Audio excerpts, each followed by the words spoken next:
প্রতি ইউনিটে 1.5 টাকা বাড়ল বিদ্যুতের দাম। ভর্তুকি কমানোর উদ্যোগে বাড়তে পারে মূল্যস্ফীতি, বলছে বিইআরসি।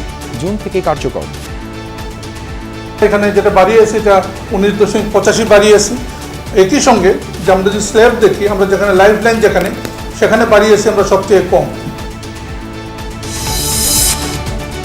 বাড়তি খরচের বোঝায় অসন্তুষ্ট সাধারণ মানুষ। বড় প্রকল্প বাদ দিয়ে হলেও পেতে চান ভর্তুকি।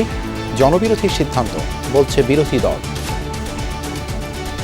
ফ্যান কিনতে এসে দেখছি বিদ্যুতের দাম তো বেশি ভাইয়া, এখন তো খরচ বেড়ে গেল, আমরাই কিভাবে চলব? এখন যদি এটারও দাম বৃদ্ধি পায় তখন তো আমরা আসলে কি করব, কোনো উপায় এখন খুঁজে পাচ্ছি না। এটা জনগণের সাথে অনেকটা প্রতারণার শামিল আমরা মনে করছি। কোনো দায়িত্বশীল সরকার এ ধরনের পদক্ষেপ নিতে পারে না। এটা একটা গণবিরোধী সিদ্ধান্ত বলে আমরা মনে করি। সহসা হচ্ছে না বিএনপির জাতীয় কাউন্সিল। স্থায়ী কমিটির শূন্য পদ পূরণে মনোযোগ দিয়েছেন চেয়ারম্যান তারেক রহমান। আলোচনায় বেশ কজন সাবেক ছাত্রনেতা ও পেশাজীবী। এবার এজলাসেও নিজের পাশাপাশি শিশু রামিসা ধর্ষণ ও হত্যায় ডলারকে দোষী বললেন সোহেল রানা। কাল যুক্তিতর্ক উপস্থাপন। নোংরা কক্ষে প্রবীণ নারীর মরদেহ উদ্ধারের ঘটনা তদন্ত চেয়ে রিট। পিতামাতার মর্যাদায় রয়েছে আইন ও ধর্মীয় অনুশাসন।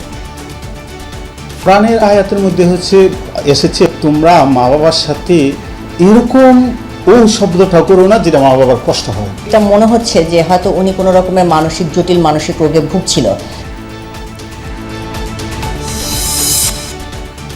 হাদি হত্যা নিয়ে পশ্চিমবঙ্গের পরাজিত প্রার্থীর বক্তব্য আমলে নিতে চায় না বাংলাদেশ।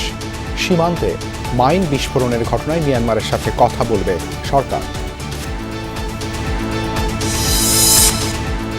সকল নাগরিকের স্বাস্থ্যের আপডেট জানতে চালু হচ্ছে হেলথ স্ক্রিনিং পাইলট প্রকল্প। সব উপজেলার স্বাস্থ্য কমপ্লেক্সে দ্বিগুণ হচ্ছে শয্যা সংখ্যা।